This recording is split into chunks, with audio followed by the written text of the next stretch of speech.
तो सत्ता के दबाव में नेताओं के दबाव में पुलिस चौकियां चलेंगी। एक नेता है, उस नेता ने 1.5 लाख रुपए के अंदर इसका सौदा किया और उसने पुलिस के नाम पर जो पैसे लिए थे, उस नेता ने वो पैसा अपने पास रखा। किन पुलिसकर्मियों को कितना दिया, इसका खुलासा भी होगा। परिवार की महिलाओं से इतनी ज्यादा बदतमीजी हो गई कि नमस्कार, आप देख रहे हैं खबर पड़ताल। मैं हूं राजीव। ऊधम सिंह नगर जनपद में जब जनप्रतिनिधि या पूर्व जनप्रतिनिधि किसी के साथ में खड़े होंगे तभी उसको न्याय मिलेगा। कल एक मामला हुआ जिसमें राजकुमार ठुकराल के पहुंचने के बाद सिस्टम जागा और 24 घंटे से भी कम वक्त में पुलिस ने एक हत्याकांड का खुलासा कर दिया। आपको बता दें कि लगभग 8 दिन से वो परिवार लगातार कोतवाली और चौकी के चक्कर काट रहा था, लेकिन जब तक पूर्व जनप्रतिनिधि राजकुमार ठुकराल वहां नहीं पहुंचे तब तक पुलिस के कान के नीचे जूं तक नहीं रहेंगी। राजकुमार ठुकराल जी, क्या ये एक फैशन सा बन गया है कि ऊधम सिंह नगर जनपद के अंदर कोई भी मामला या घटना घटती है, किसी भी पीड़ित को अगर न्याय चाहिए तो वह बिना जनप्रतिनिधि के नहीं पा सकता? एक तरफ डीजीपी कहते हैं कि कोतवाली थानों में आने वाले लोगों को पेन और कागज उपलब्ध कराओ, और दूसरी तरफ लोग अगर वहां पर न्याय के लिए जाते हैं, पुलिस को अपनी आपबीती बताने जाते हैं, तो पुलिस उनसे अभद्रता करती है, बदतमीजी करती है। देखिए, बहुत दुर्भाग्यपूर्ण है। एक परिवार का नौजवान लगभग 26-27 साल का सुमित, वो गायब हो जाता है, लापता हो जाता है, उसकी गुमशुदगी की सूचना दर्ज हो जाती है और पुलिस चिंता ही नहीं कर रही। अगर पुलिस समय रहते जितने भी अगर उसकी सीडीआर को खंगालती तो ये तो बहुत समय पहले उसकी बॉडी मिल जाती। डे फर्स्ट उस सुमित का मर्डर उसके विश्वसनीय लोगों ने किया। उसकी अपनी पत्नी, रेनू नाम की पत्नी, जिससे वो पहले बहुत लव करता था, बहुत प्यार करता था, उसी पत्नी ने वो उसकी मौत का कारण बनी। अब चूंकि श्रीवास्तव बिरादरी है, रेनू भी श्रीवास्तव परिवार से है और सुमित भी श्रीवास्तव परिवार से है, दोनों का विवाह हो गया, दोनों आपस में प्यार करते थे, दोनों के प्यार को दोनों परिवारों ने स्वीकार कर लिया, लव मैरिज को अरेंज मैरिज बना दिया। लेकिन वो महिला पहले से गणेश नाम के युवक से प्यार करती थी। उस महिला को अपनी व्यथा अपने परिजनों को बतानी चाहिए कि मैं गणेश से प्यार करना चाहती हूं।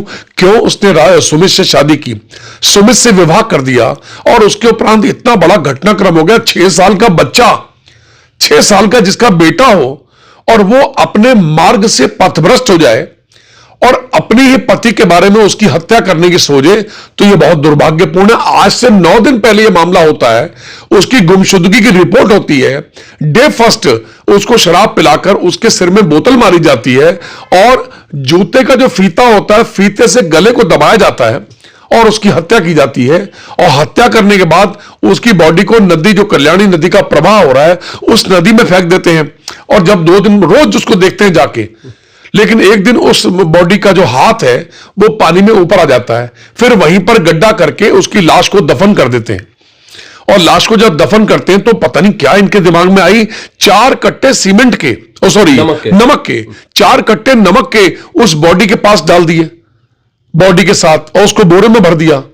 मतलब मुझे तो लग रहा है प्रोफेशनल मामला है क्या? आप उसकी बॉडी को गलाना चाहते हैं। अगर नमक की मात्रा ज्यादा है और बहुत दिन तक बॉडी रहेगी तो बॉडी तो गलेगी और 1-2 महीने 4 महीने निकल जाएंगे तो उसकी हड्डियां भी गलनी चालू हो जाएंगी। अब 9 दिन पुरानी बॉडी जब आज प्रातः उन्हीं की निशानदेही पर, जिन लोगों ने हत्या की है उस महिला की, उसके जो प्रेमी है उनकी निशानदेही पर वो जब गड्ढा खोदा गया, उन्हीं के द्वारा, मिस्टर गणेश और उसके साथियों के द्वारा गड्ढे को खोदा गया, तो उसको लाइव दिखाया गया।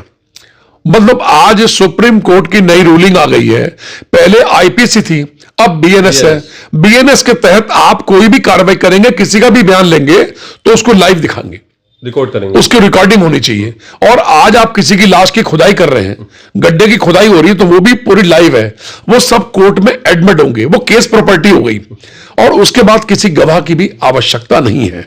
लेकिन ये बहुत दुर्भाग्यपूर्ण है, जिस रमपुरा पुलिस चौकी को आज से 8 दिन पहले जाग जाना चाहिए था, एक नौजवान लड़का गायब हो गया है और उसकी चिंता ना करते हुए उल्टा अरे नारी जो कि पूजनीय है, महिलाओं का सम्मान करना चाहिए, आज आप महिलाओं को डंडा दिखा रहे हैं, उनसे कह रहे हैं कि तुम्हारे लिए पार्टी का इंतजाम करें तब तुम जाओगे यहां से। मतलब ये बहुत दुर्भाग्यपूर्ण। क्या वजह थी? एक किसी के परिवार का व्यक्ति लापता हो गया और वो अगर न्याय गुहार लगाने के लिए अगर चौकी जा रहा, तो क्या ऐसी कौन सी क्या ना पुलिस के दिमाग में ऐसी कौन सी पिक्चर बनी हुई थी कि वो उन महिलाओं की सुनने की जगह उनको दौड़ा रहे थे, भगा रहे थे? देखिए, ये सच्चाई सामने आएगी अभी एक, अरे वो पुलिस चौकी रामपुरा जो कई बार इतने बड़े बड़े घटनाक्रम हो चुके फिर भी नहीं जाग रहे ये लोग। रामपुरा संघर्ष का इतिहास है। जब यहां पर शेर आता था तो रुद्रपुर का नाम नहीं था, ये कॉलोनिया, ओमेक्स, मेट्रोपोलिस, अलायंस, ये पूरा बाजार, आदर्श कॉलोनी, इंदिरा कॉलोनी, आदर्श इंदिरा बंगाली कॉलोनी, पीएससी, सब बाद में बसे हैं। इसका नाम पहले रामपुरा था, इंदिरा चौक और उसके पास रामपुरा, और सामने थाना होता था, कोतवाली थाना था उस समय रुद्रपुर। लेकिन आज शहर का डेवलपमेंट हो रहा है और रामपुरा का जो संघर्षों का इतिहास है वो किसी से छुपा नहीं है। रामपुरा जब किसी के पीछे पड़ता है तो उसकी नाक में दम करता है, अन्याय के खिलाफ बोलता है रामपुरा। रामपुरा मतलब कबीरपंथी संत कबीर की नगरी, और आज उस नगरी को गंभीरता से लिया नहीं जाता। अगर समय रहते ही इस पुलिस ने गंभीरता से लिया होता तो मे भी पॉसिबल सुमित के मामले में इतना बड़ा घटनाक्रम नहीं होता। आज जब उसकी बॉडी जमीन से निकाली गई तो एकदम इतनी तेज स्मेल आई कि एक पुलिसकर्मी, एक महिला पुलिसकर्मी हमारी बहन, वो बेहोश हो गई। कई लोगों को वॉमिटिंग हो गई, उल्टियां हो गई। आज जब बॉडी वहां लाई गई क्या नाम पोस्टमार्टम हाउस में, तो जब उसकी बॉडी को खोला गया पोस्टमार्टम हाउस में और दरवाजा खोला गया, एकदम इतनी तेज स्मेल फैली कि लोगों ने भगदड़ मच गई। सबने मुंह पे शॉल रख लिया, किसी ने रुमाल रख लिया। तो ये सब घटनाक्रम क्यों हो गया? आप एक तो उस बेचारे का नौजवान गायब है, महिलाओं का, उसकी सगी बहनों का, परिजनों का रो रो के बुरा हाल है, और रो रो के जिनका बुरा हाल है तो भी उनके मुंह से निकलता ही है कि पुलिस कुछ नहीं कर रही। तो ऐसे में आपको गुस्सा क्यों?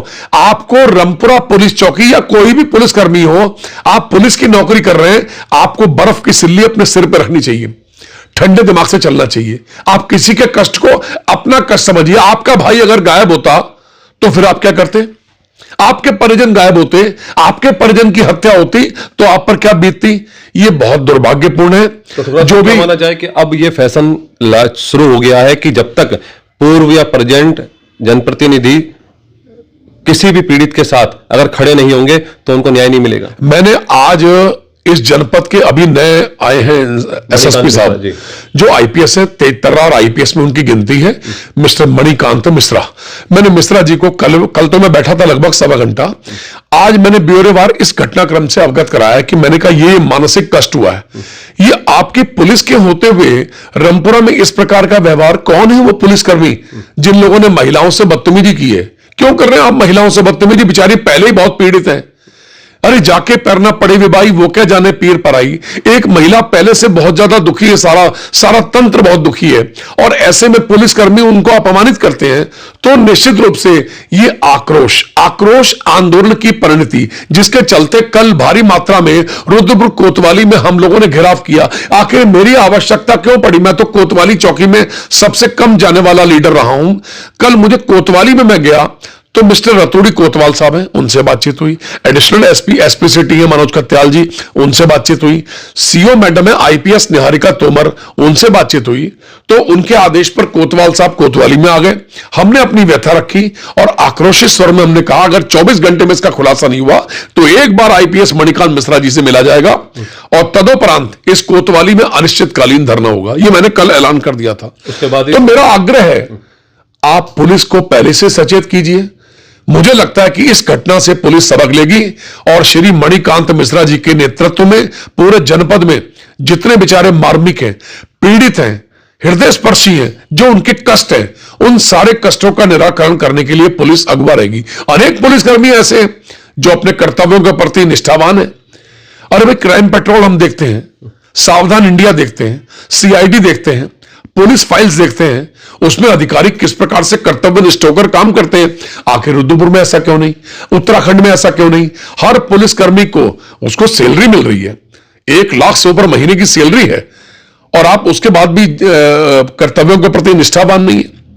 पुलिस हालांकि बदनाम है पैसा लेने के मामले में, लेकिन हमारे सामने आज तक किसी ने पैसा लिया नहीं है। लेकिन मैं चाहूंगा जितनी हमारी सैलरी है, पुलिस को भी, मैं तो एक बात और भी कहूंगा, पुलिस को भी कम से कम 6, 7, 8 घंटे सोने का मौका मिलना चाहिए।